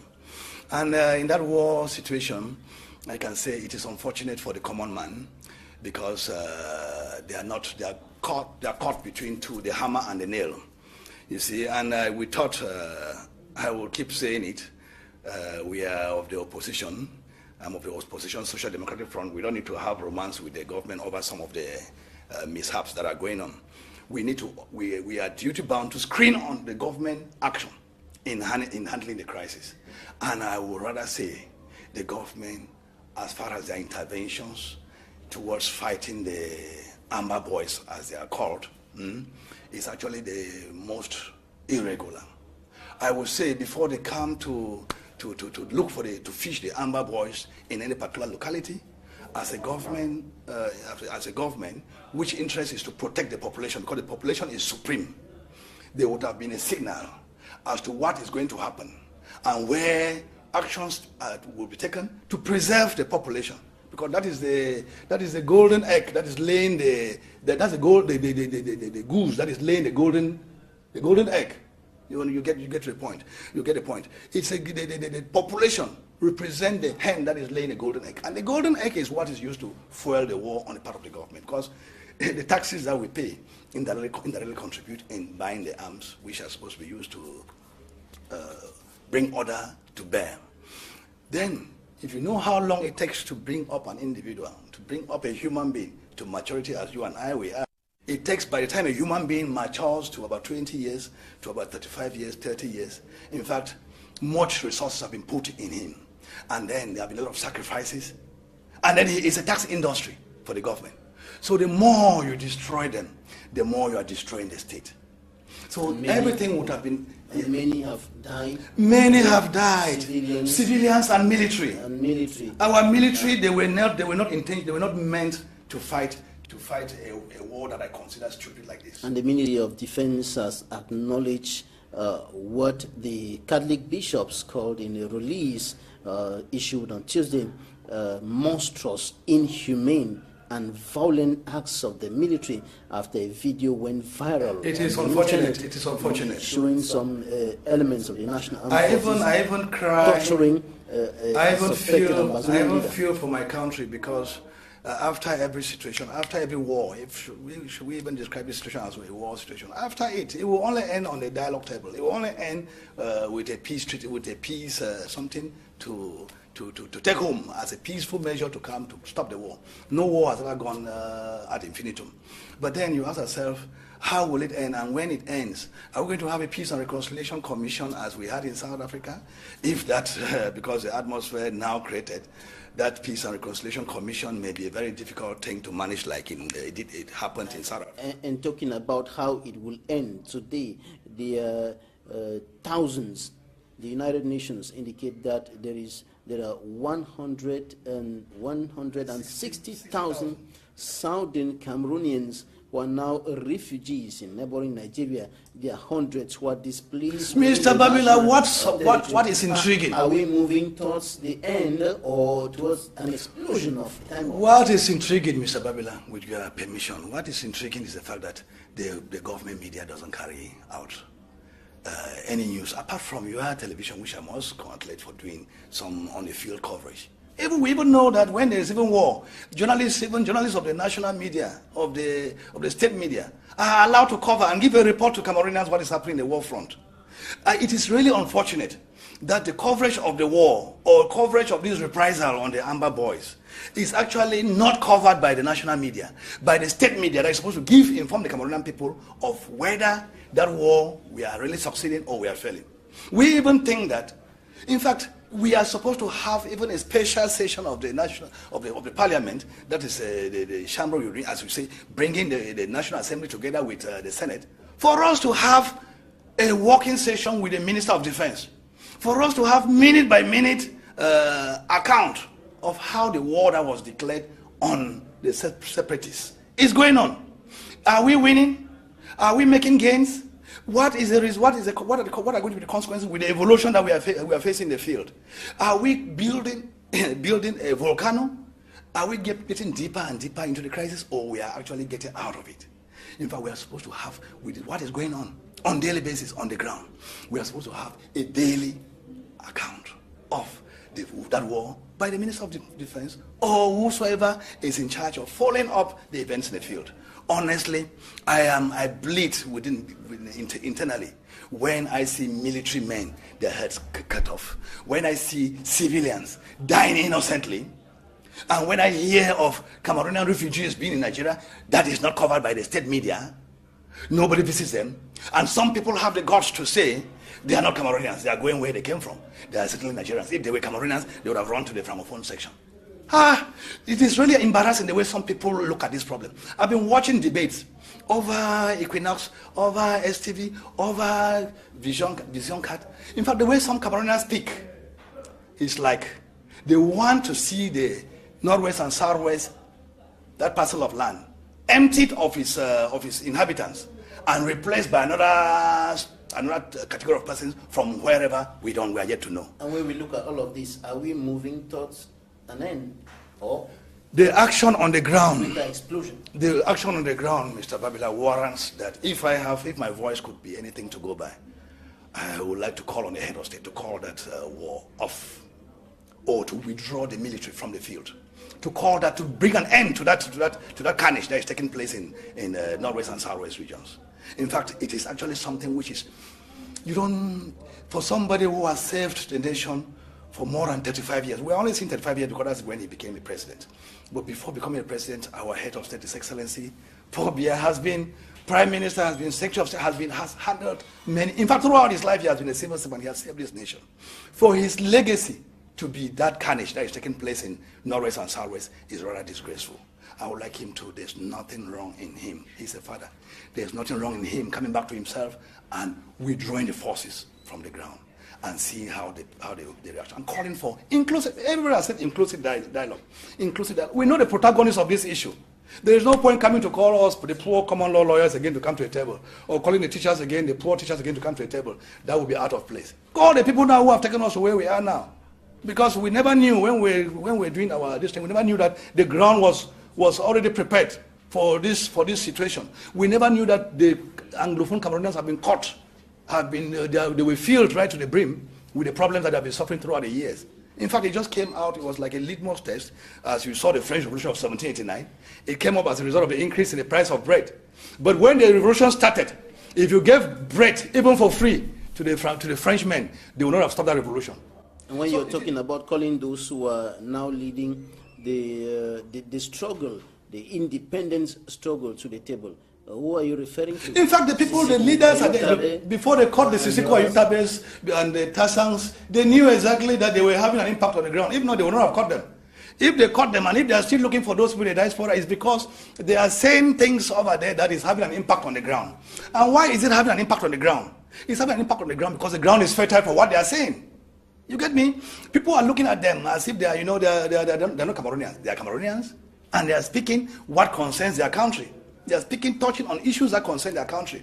And the things that they are saying, they are applied on the ground because of the fact that what they are saying is falling on a fertile ground. So can you stop it from growing? It's falling on a fertile ground. The people are respecting it, or the people are listening to it because it addresses their predicaments. And you're calling on government to bring them to the dialogue table at the time when they are being held incommunicado. That's why our plea is to release them and release the order. Let's come to the table and discuss. If we discuss, if the Fonchas and the Aijos, they discuss, the Munas, Gumjoas, and they discuss about this country coming together. Because I think that after the independence of the Republic of Cameroon, before the Southern Cameroons came and joined in on the 1st of October 1961, there were discussions. If there were no discussion, they would not have accepted them, or they would not have accepted the reunification. So why can we now? We are talking about constitution, we are talking about legal institutions and all whatnot.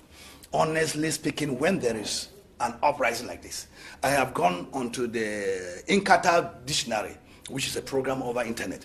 Die Paris. You will see the laws of France, laws that make up the French legal system. Now they were all after one uprising or the other, after one rebellion or the other. This is an rebellion to like any other rebellion anywhere in the world. Let laws that reflect what were the root causes of this rebellion be met, and the problem will be over. Why are we shy? Why are we? There's no way you can run away from your shadow, Mr. Babila. Your shadow will always be by you. And there is no way. I've never seen a situation whereby I've not seen the animal in these boat people. I've seen the animal in the Francophone this time around. I've seen the animal in the Anglophone this time, of which we don't need it. We don't need it. We continue hearing calls on those who are in the bushes to come back to their villages, those who are in Nigeria to come back. We continue hearing which are those villages? Which are the governor of the Northwest region calling on the inhabitants of his area of command to come out en masse and celebrate national unity in the present context. Look, is that to some is considered as provocation? There are some countries that for one reason or another have suspended celebrations of national days. What is wrong in us? Instead of pretending, what is wrong in us suspending, even on a national day, what is wrong in us convening a conference whereby we can sit together and discuss this issue? That's a national day event. Because our unity is at stake. Our unity is threatened. So what is wrong in us on 20 May sitting down instead of celebrating? we now, instead of celebrating, we now call for a conference which could now revisit what made us united, what brought us together. Honestly speaking, there is no national day, because the national day is 20th of May, where federation was abolished. And when the federation was abolished, the federation was first of all put in place to protect the Anglophone community that are now dying in their numbers. There is nothing wrong in us coming on that national day, whereby the federation that brought in the Anglophones was abolished. There's nothing wrong in going to sit back and revisit what went wrong along the line and coming out with a different solution. In fact, by the way, as far as National Day is concerned, even to my mind, in my own opinion, I consider National Day to be the day of this present Cameroon, to be the day that the Anglophones joined, or the Southern Cameroons joined La Republique to become one and united country.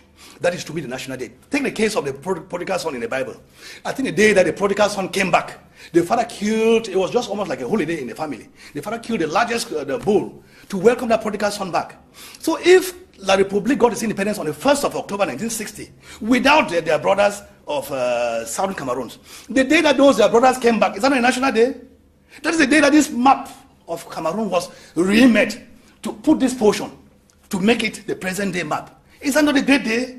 Are you saying that instead of going to the 20th May Avenue, the Valley Biseke Ceremonial Ground, the Commercial Avenue Ceremonial Ground, and of course in other parts of the country to parade, to celebrate national unity, to sing and demonstrate military force, we should have instead organized conferences and bring people together to seek the solution to the current impasse? And bring people together on that 20th May and decide on even a different national day, because I consider that national day of this country, if the unity of this country is anything to go by, the national day that we should be celebrating is when part of this country, part of this national territory, joined hitherto La Republique of Cameroon to become one Federal Republic of Cameroon. And that is the 1st of October. We should celebrate for that day. We even need to come back and revisit, because the celebration of 20th May, to some of us intellectuals, is provocative. Because 20th May was the day that the federation was abolished, and the federation was put in place to protect the minority Southern Cameroons, or the minority West Cameroon. That's the day that the federation was abolished, and you call on us to celebrate, even during crisis. I think that is actually a misplaced priority. To me, to my humble mind, that is my opinion, and I stand firm to it.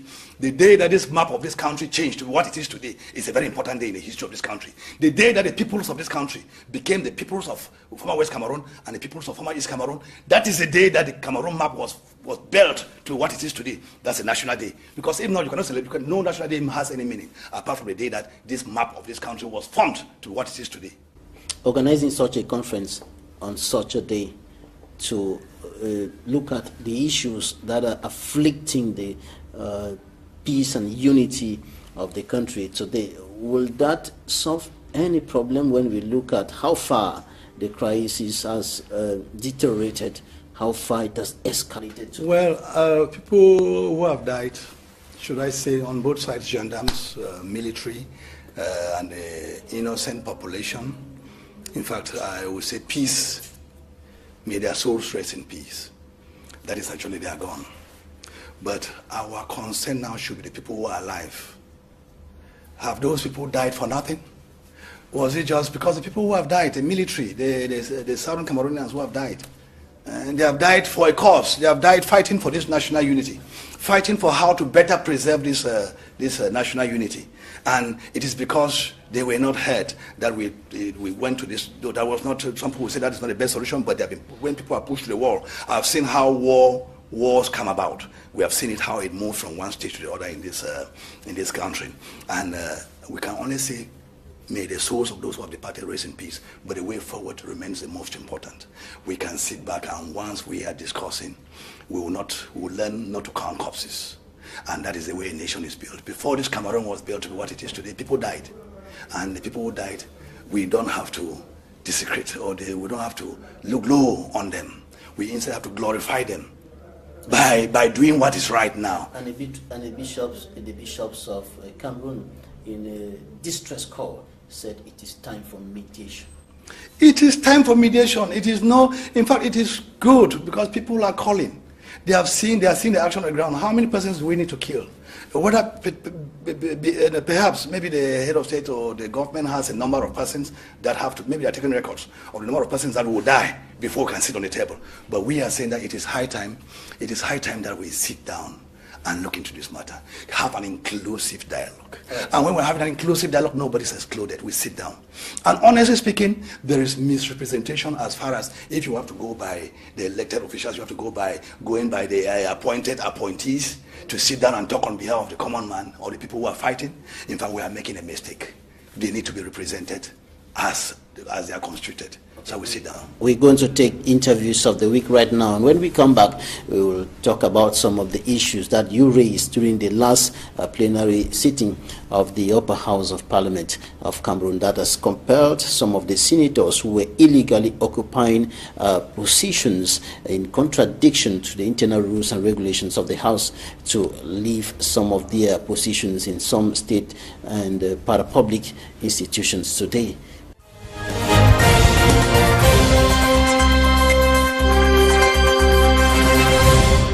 There's no unity in the country. Killing our brothers, raping our girls all around, burning all the houses in the villages. There's nothing like unity.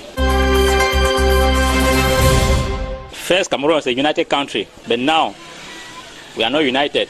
Because I cannot say that we are united when my mother is sleeping in the forest, and I'm here, I say that we are united. We are not united.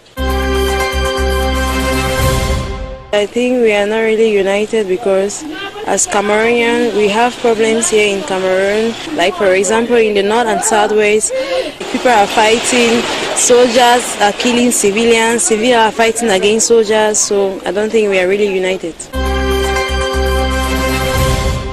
Of my opinion, I know that Cameroon is united, but people have their differences. We have come out to work. Show true spot that we are united, that we, even though we are from diverse background, even though we are coming out from the different 10 regions of the country, we are all one. We are all Cameroonians. Our evolution west of the Mungo is affected. We west of the Mungo are really down there and begging God to send down his angels to come and intervene for all what is happening to us. Every year we are taking school fees that are paid, and we pay teachers with that. We run the administration and everything. The children feed from that and so on. So when there are few children and not all of them are paying the schools, we cannot tell teachers that we pay them salaries when there's no money. Those things are collapsing because the source, which is the school fees, is not there. And so if it's not there, we just simply beg them that we pay them the fraction only, hoping that good days will come if the crisis go off. If the crisis are off, we know that the parents will send the children back to school. Who benefits from what is going on now? Our children are going to school. Some are dying in the bush. In fact, what we have to do is to pray for peace to return. Each and every one of us have to come together, whether Catholic or non-Catholic, to make sure that we pray for this issue that we have in the country to be resolved. Let the government try to see the problem. Keep everything in order. They'll come. We should be united. That's why we want one peace in the country.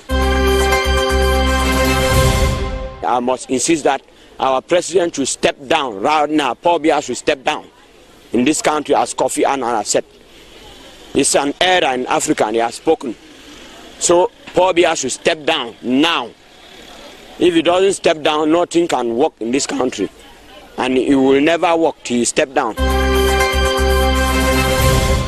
Since I've grown up, I'm about 30-something years old now, knowing only Paul Biya, I've never known any other president. In the assembly, you know only Kavayege Jibri, that is Speaker of National Assembly. Since I went to primary school, I've never known any other Speaker of National Assembly rather than Kavayege Jibri. What does that mean? It's like we are making dictatorship. Huh? We can't give chance to the youth. We have to give chance to the youth. every year, more than 33 years to 35 years. Probably also have LBs, LDPC, CPDM every year. It's like we are just making the voting for formality. There's no election in Cameroon. There's no democracy. If you want to look, you go to Ghana, you go to Nigeria, you see an example in democracy. The elite of the Southwest and Northwest, they are not giving confidence to their people because they don't care, they don't know what their people are suffering. People are sleeping in bushes. People are refugees in the neighboring country like Nigeria and the other places. That is not unity. As for whether we should celebrate 20th May, my first answer is yes. Every nation has its national day. But in the context of the political history of this country, Cameroon, I would doubt very much whether there is any reason at all celebrating 20th May. Our history is clear. We had a federation on May 20, 1972, through a referendum that is qualified as, I think, I don't want to use a word that might be embarrassing, but I think, to make things short, it was a declaration of the enslavement of a particular people, particular region of this country called Southern Cameroon. Because if you looked at the ballot paper, it had two words, yes or we. What is the difference between yes or we? So the people are angry. I will also thank the population that are mobilizing. I would like them to mobilize so that this year and more than last year, the year before, we celebrate successfully the National Day here. They shouldn't listen to those that are trying to destabilize them. Cameroon is united, Cameroon is one. The outcry is true, it's genuine, there are problems, there is no perfection. There is a process which needs to be ameliorated. We are working towards the amelioration of elections in Cameroon. There is no situation where there is total perfection.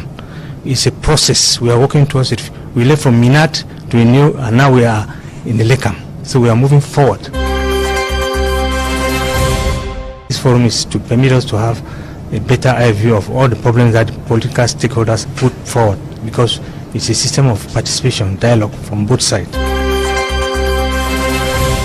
This participatory dialogue can be viewed as a prevention mechanism because, as I said, 25% of elections in Africa are violent. So if we can have the opportunity to sit together, ELECAM, political parties, representative of administration, civil society, media, and talk about the forces, the strengths, and the weaknesses of our electoral process and see the way we can improve it, I think it is a major step. We've been working before. In December, we supported the first meeting in Yaoundé, and during this meeting emerged several recommendations. Because if you want to organize a fair, transparent, and effective election, you need to work before, during, and after. There was a time that Chomba had forest, and when we had forest, we had all kinds of animals. For your information, a leopard was caught in this village some years back, but nowadays you cannot find a leopard anywhere in Chomba because the forest has gone. Nowadays you cannot find even the simple antelopes and the deers, even the grass cutters, because the forests are gone. Afforestation will certainly bring back some of these animals. We would have been creating a natural, the usual habitat for wildlife and all species of animals. Congratulations on your award to all of you. I want to make sure that next year you will be the best of the best. Female journalists, be like this female journalist, American journalist called Christiana Mampo. And she used to work very hard.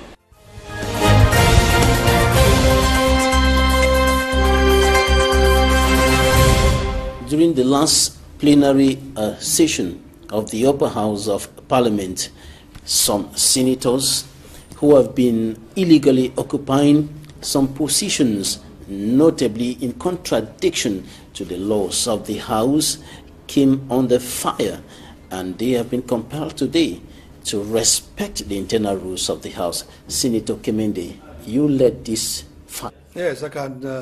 Me, as representative of my political party, the Social Democratic Front, I was a spokesperson on as far as those issues are concerned on that day.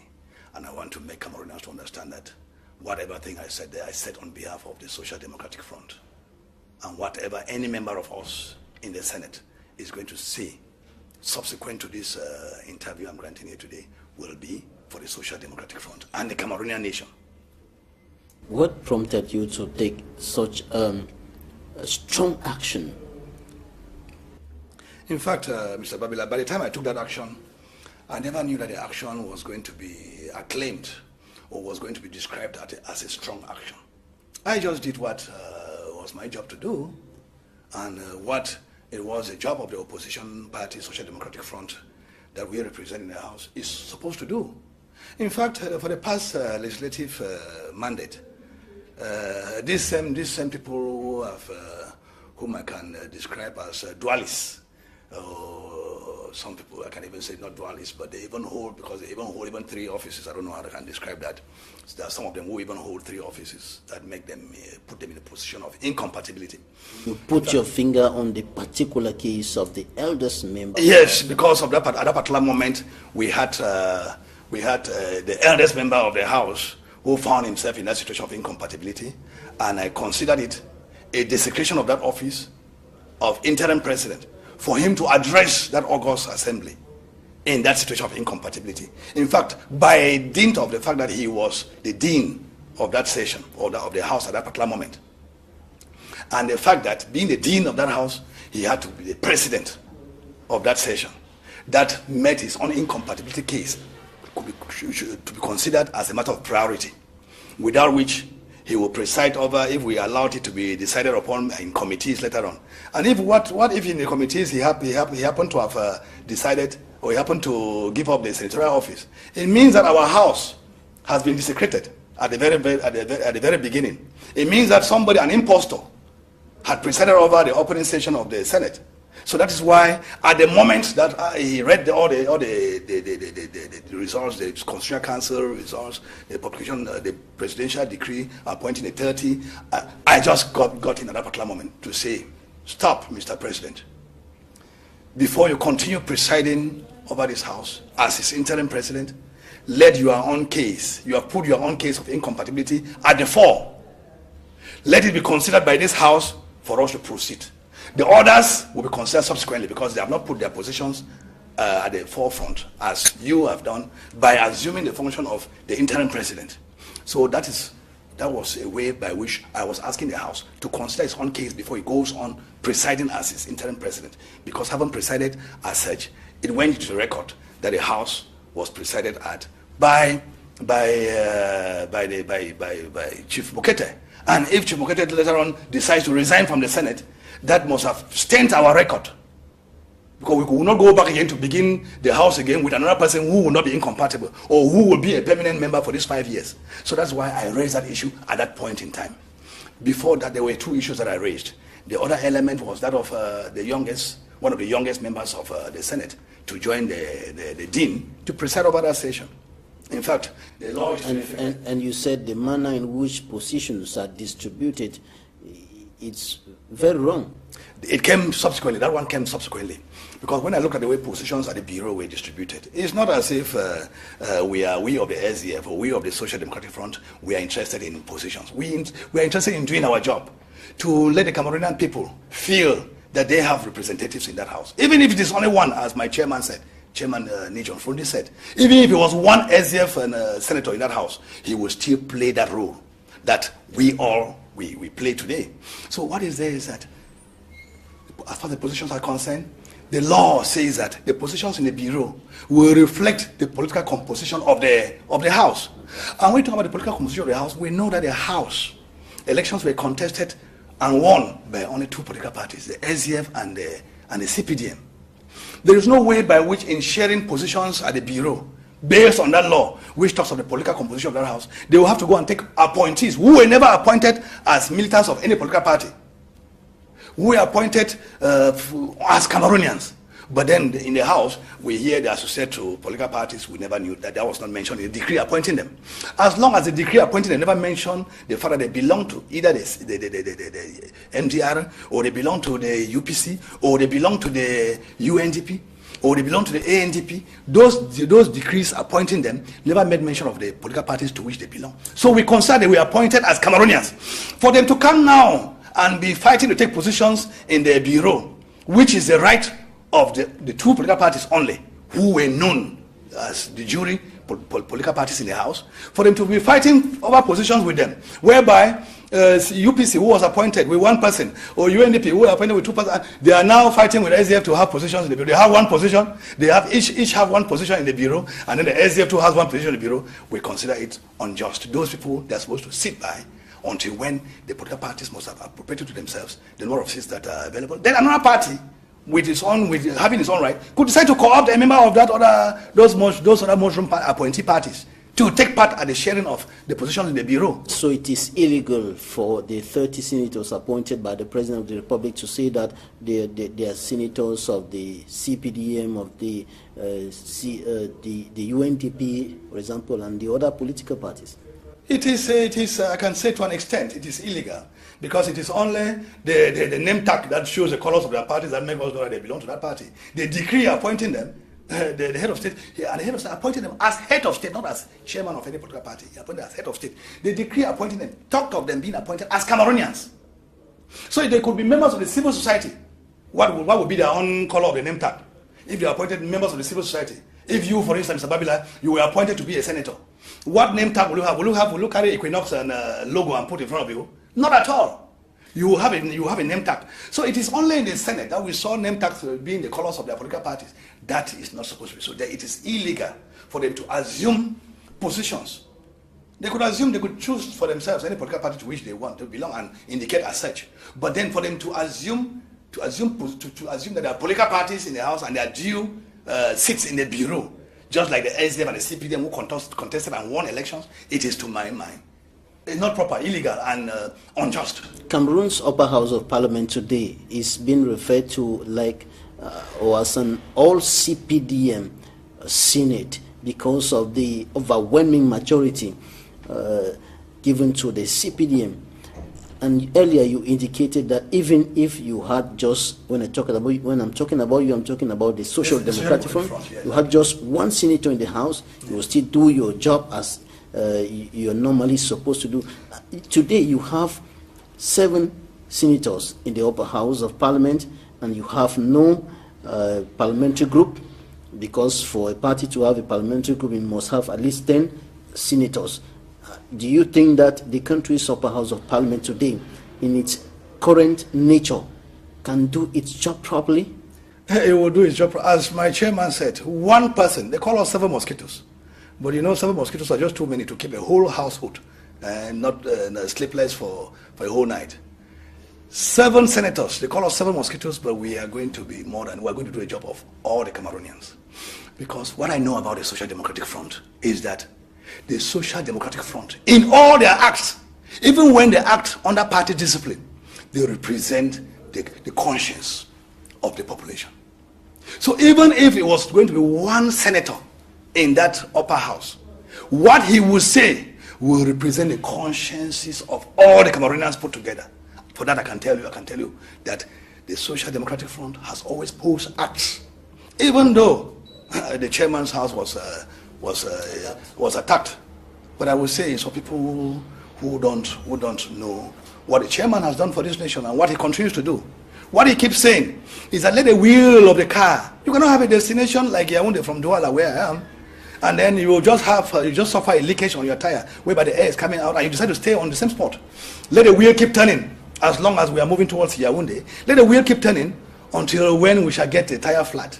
This is one of the rare moments in which we have seen a minority like the Social Democratic Front in the Senate today pushing through an opinion and making a significant impact. I'm talking about compelling all those senators who were illegally occupying or accumulating positions to resign, to let down one of the positions that... I will want to follow up there, Mr. Bello, to tell you that until they are appointed, they appoint people to those offices, we will consider they are still keeping those offices. They have resigned, but we have heard not so long ago that one of them still took part at the board meeting, one of the guys that, well, we know that there's no vacuum in administration, but we were calling on the head of state to appoint people to those offices as fast as possible, because the next thing is that they will still be reproached for acting not honorably, for acting dishonorably by going to assume those offices from which they have resigned. That will be actually, they are desecrating their senatorial offices by leaving us there, telling us that they have resigned, and we are hearing again the next day that they are presiding over those boards from where they have resigned. So the only way by which we can put a stop to that and to show that the government is serious is to appoint, Cameroonians are not finished, is to appoint people into those offices. That is what we are clamoring for. And in fact, thank God that issue never called for it to be implemented by the head of state, never called for voting. Because if it was voting, the voting would have been overwhelmingly against us. And I was exactly coming to that. Any issue that concerns voting in the upper house of parliament today, the voice of the opposition will be practically silent, because the overwhelming majority of the CPDM will simply validate. And I can tell you without mincing words, that we will make sure that we will not hurry to issues of voting, particularly when they are topical issues. We will put the house, upper house, to test as to whether between what is being proposed and what we are proposing, which is better in terms of serving the better majority of the Cameroonian population. Which one has positive impact on the Cameroonian society? That is what we should be out for. We should be, is it, and then what does the law say? Is it compatible with the law? We will not just be rushing to voting because somebody thinks that by voting, that idea will be killed. All right, we will also debate on the goodness or the badness, if I may put it that way, of a particular point that is on the table for discussion. And until we get to resolve whether it is good or bad, the voting should be whether it is good or bad. And let it be known by then that an idea, the way we will put it, which is considered good by the Cameroonian masses, will be voted as being bad by the senators of the CPDM. All right, we're going to wrap up this edition of the program with issues concerning the Cameroon Bar Association. The last examination into that core recorded a very low success rate. What accounts for that?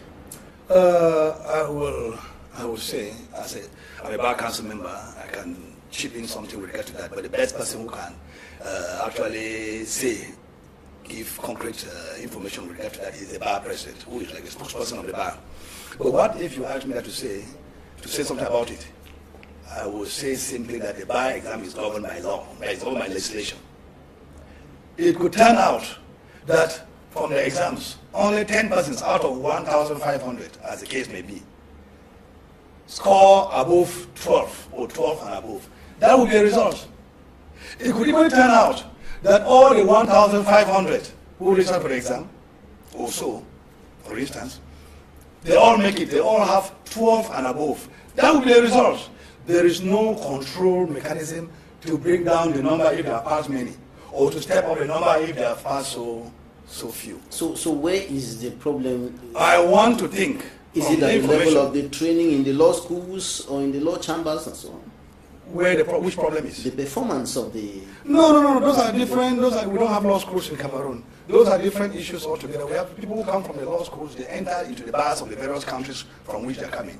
And they come here and apply for admission as members, Cameroonian citizens of different bars who want to come back home and practice. That's how we admit them here. But as far as the Cameroonian training is concerned, it's also for 2 years. The training in the faculties of law at the University of Yaoundé too in Boya and so on. I can say it is written as a competitive examination, though without a particular number of seats for absorption. It is written as a competitive examination. And the people who write well or who score above 12, which is a legal mark for a pass, they are declared successful. And those who are today contesting the results? Well, they have a right to contest, and I was in the bar council yesterday. I wanted to get evidence from the battalion where they are challenging the results as it was published. And the battalion told me there is nothing that they are bringing forth to show that the results were tampered with. In fact, what the Batonet told us, and we have a duty to believe him. He was the chairman of that examination jury, and what he said simply was that the people who had 12 and above were amongst the 400 and something that passed. There was no fraud, some of them. We need to get evidence of fraud. Maybe some of the parties who are involved in this strike action will be invited in the days ahead to meet us in the Bar Council and justify the reason why they are challenging the results. That is the only thing that I can tell you. I got from the Bar Council and from the Bâtonnier, who is the chef orchestra, who is the person who has the right to tell us. But because we are not members of the Bar Council members, we are not members of the examination jury. The Bâtonnier was the head of the examination jury, and what he tells us, we believe is what happened. And there have been no challenges from other members of the jury as to what he said. Barrister Henry Gamze Kemende, Senator, member of Cameroon's Upper House of Parliament from the main opposition political party, the Social Democratic Front. Thanks for accepting to be a guest in this edition of the program. Thank you very much, Mr. Babila. The pleasure is mine. I want to encourage Equinox to carry on with the good job they are doing. Thank you. Thanks, ladies and gentlemen, for staying with us in this edition of the program. Take the appointment for next Sunday for another edition, 6:30 p.m.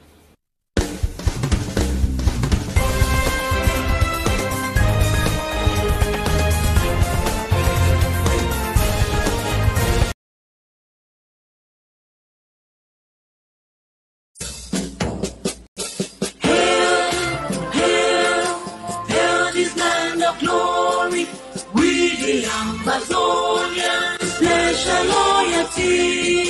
Praise the soul of Savior who granted us the freedom. Allegiance to the hero who brought along the diablo.